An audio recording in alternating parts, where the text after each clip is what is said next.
Hello and good evening. And again, apologize for the look. I ended up working out and just got off a great business meeting Zoom as well.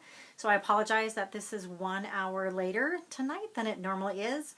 So again, this is Dr. Brenda Roach, but you can call me Brenda because it's just much easier. And I've been doing this series, now for about 9 weeks actually. And it's really about, hey Mary, glad you're joining me. Really is. And Skylar, excellent. So yeah, if you jump on, let me know you're here. Give me some comments below. If you also find value in this, please let me know that. And if you think other people, hey Gary, glad you're here. And congratulations, Gary, on your house. I'm so excited for you and Rayanne and the kids. Hey Lori, glad you're here.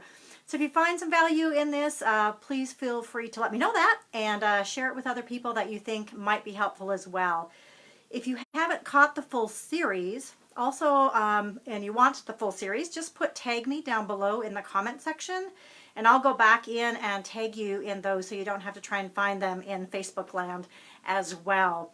And then the last announcement is I will be putting the handouts basically from this session. Hey Tara, glad you're here. Handout sessions down below after I'm done, and it'll be in the comment section as well, so you can print it out and kind of follow along as well.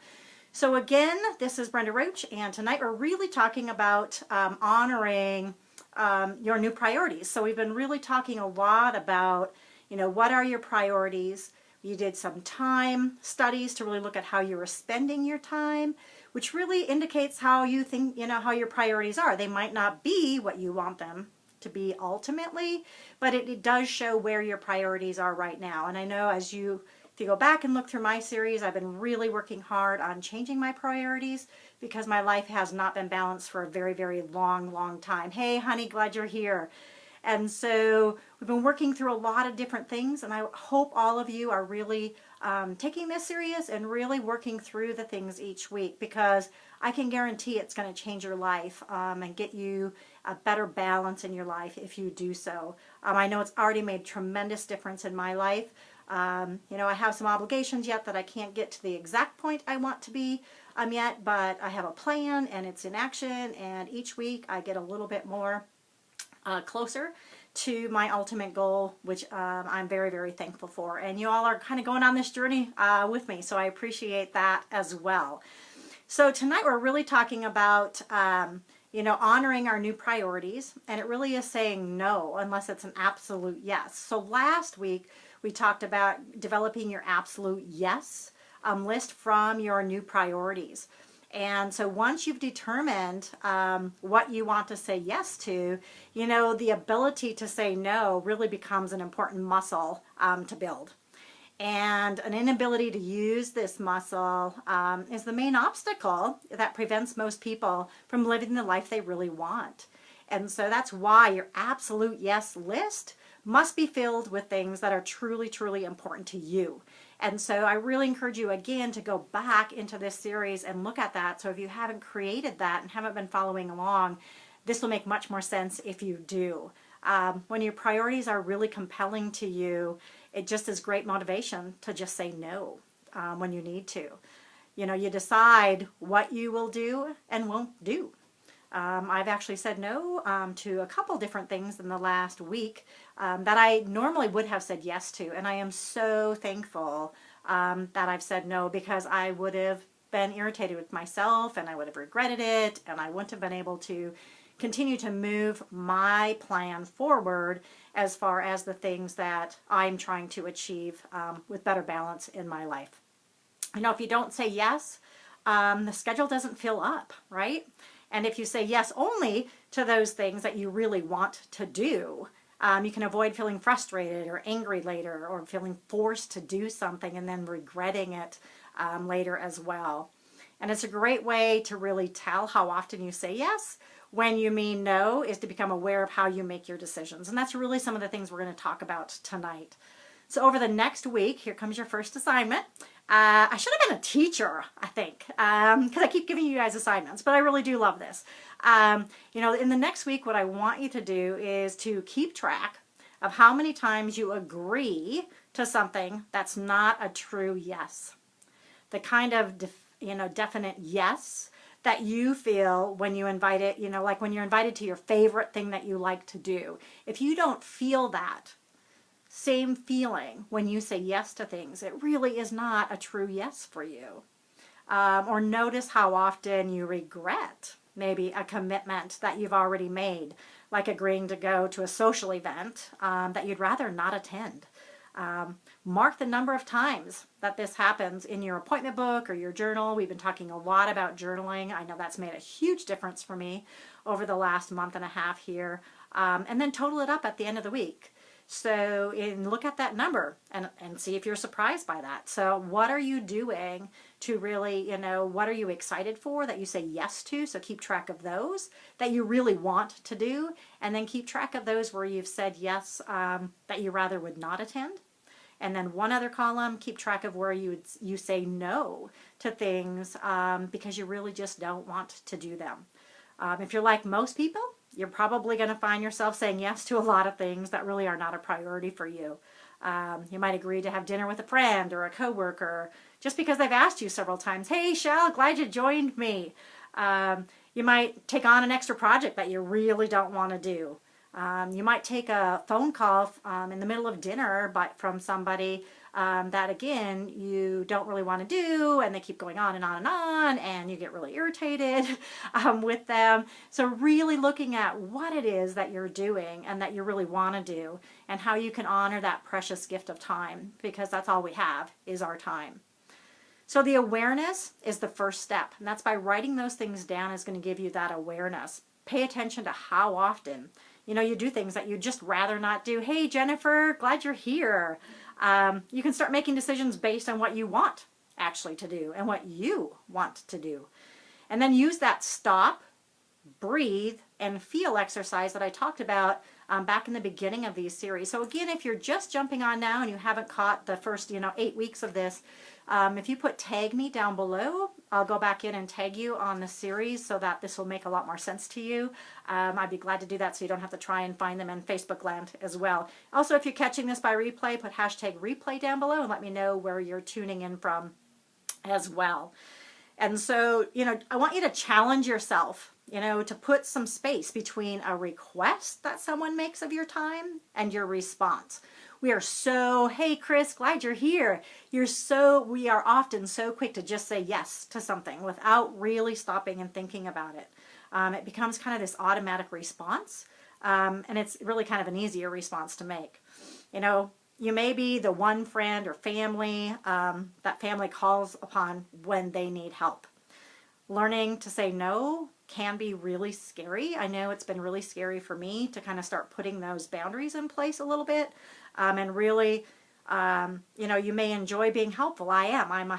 That's what I do for a living. That's what I enjoy doing. And so sometimes, but people come to really rely on you and feel, and so what we have to do is to look at, again, you can be really afraid if you start saying no to people that they might get angry or they might get hurt or they might stop calling you.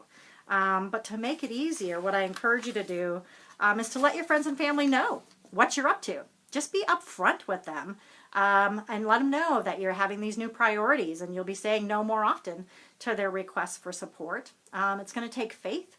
And by changing your behavior and really making time for yourself as a priority, you do risk maybe losing some of those friendships.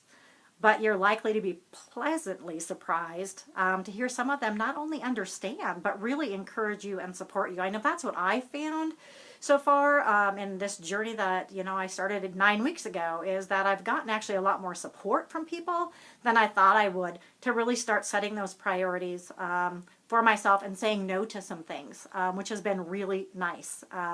So all of you that have been my support system on that, thank you. And I really appreciate that because this has been a really scary journey for me to really start prioritizing my life and looking at it from a different perspective. Some of the people in your life might find someone else to bail them out. But you may find that you don't need or want those individuals or those relationships in your life anymore either. So I have some questions about what stops you from saying no. So these are some things that sometimes it just stops us from saying no. If I say no, I might disappoint others. Or if I say no, then I'll have to deal with reactions others may have. I'm afraid of rocking the boat and creating conflict. If I say no, I might regret it later. If I say no, people won't like me. If I say no, people may stop asking.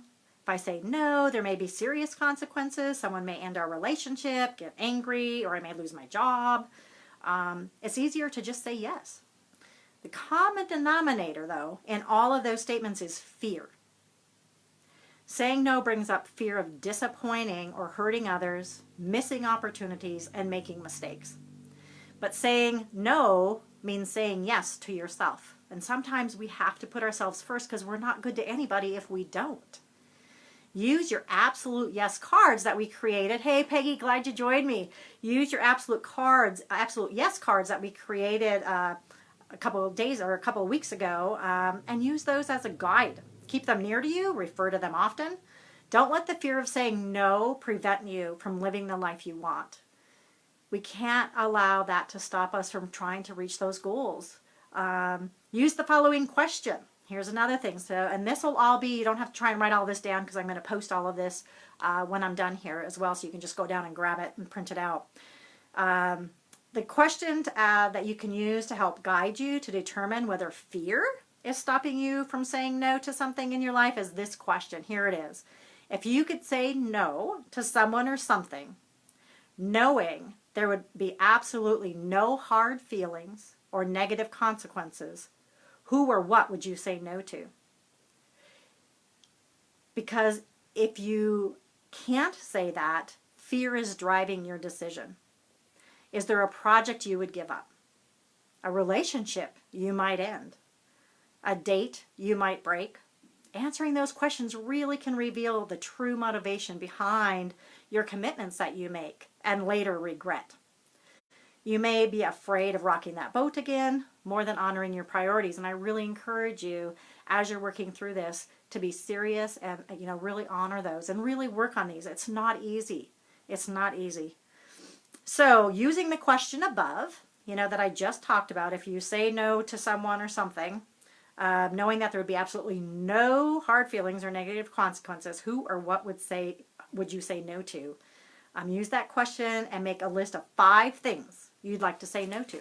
That's your second assignment for the week. So looking at those things, what are 5 things, if you didn't allow fear to get in your way, that you would actually say no to? Next, ask your coach or partner or myself or your group that you have for support. Start with the first no on your list and take action. So that's your other one, is you have to take action. It doesn't do any good to be following along on this series and doing all the little assignments if you don't put it into action. And so I really encourage you again to put it into action. It's okay to say no and then change your mind, especially if you feel overwhelmed or pressed for time. There will be moments when creating a high quality life will require you to disappoint others. And so you have to look at that. But ultimately, we disappoint others, including ourselves, when we do things that we really don't want to do because we don't put in our full efforts to do that. So if this is making sense, give me some loves, give me some heads up or thumbs up. Let me know down in the comment section. Again, if you think this could be helpful for someone, please feel free to share it. If you want all of this whole series up to this point, so this makes a little bit more sense for you, tag me down below and I'll make sure I tag you in all of the videos of this series as well. And in the beginning, you may need to make some really difficult choices as you go through this process, like letting a friend down when you decide to cancel your plans. But soon, this is the goal. As you learn to make better decisions up front, the need to change your mind will happen less. But for now, simply apologize. Be authentic with yourself and be real, and change your mind anyways. One way to make changing your mind easier is to have the right words to say. So try using just this following, language. So-and-so, I've realized that there's too much on my plate right now. I've made a commitment to be good to myself, and I'll have to cancel our plans. I apologize for the change and hope you'll understand. Let's reschedule a time a week from this Monday. Hey, Jennifer, glad you're finding it helpful. So how you deliver this message? Hey, Skylar, excellent. How you deliver the message is just as important as what you say, though. So remember, you have to be authentic to yourself. You have to be real. Be direct and gracious. There's no need to over-explain. Oftentimes we try and over-explain and come up with all these reasons. Stick to the truth. Hey, Wendy, glad you're here. Honoring yourself is always a valid excuse, right? One way to avoid having to change your mind, though, or disappoint others is to give yourself that room and breathe. So it's that stop and breathe and then decide. When you're asked, what time you can make a meeting, dinner, or an event, just stop and add extra time before you respond. Or ask permission to change your mind beforehand. If you're not quite sure whether you really want to participate, just request the option that you could change your mind at the last minute. So again, just be real, be honest. So again, I really hope this makes sense to you all. And again, if you haven't caught the first part of this series, there's like 7 or 8 more weeks ahead of this one, so this would make a lot more sense to you. Let me know, tag me down below and I'll tag you in those videos. I will be putting the handouts from this live down in the comment section when I'm done as well. Next week, I will be back on Thursday at 7:30 p.m. Mountain Time. It looks like I have this business meeting that I'm doing every other Thursday, possibly at 8:30, but I'll just let you know. So just, hopefully it won't get too crazy. But it will either be at 7:30 or 8:30 on Wednesdays, but next week for sure, it's at 7:30 p.m. Mountain Standard Time.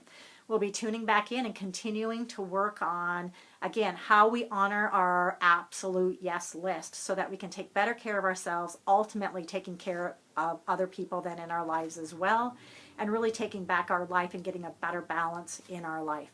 So again, I hope you found this helpful. If you did, let me know down below. If you think that this could be helpful for other people, please feel free to share it. And again, if you're just jumping on, I'm Dr. Brenda Roach, but you can just call me Brenda. I'm a neuropsychologist by trade and a health and wellness coach, really trying to help people reach their health goals and wellness goals as well. Thoroughly enjoying that. And I appreciate you going on this journey with me because this is really helping me as well, just really reevaluate my life. And so I appreciate your time, and I will talk to you all next Thursday at 7:30 Mountain Standard Time. Thank you, and I look forward to hearing about how and seeing, put down in the comment section as you achieve or accomplish some of these goals this week. So I would love to hear about how you found this helpful, how you use this information in the next week to move your life forward as well. So thank you and have a great evening, morning, or afternoon, wherever you're tuning in from.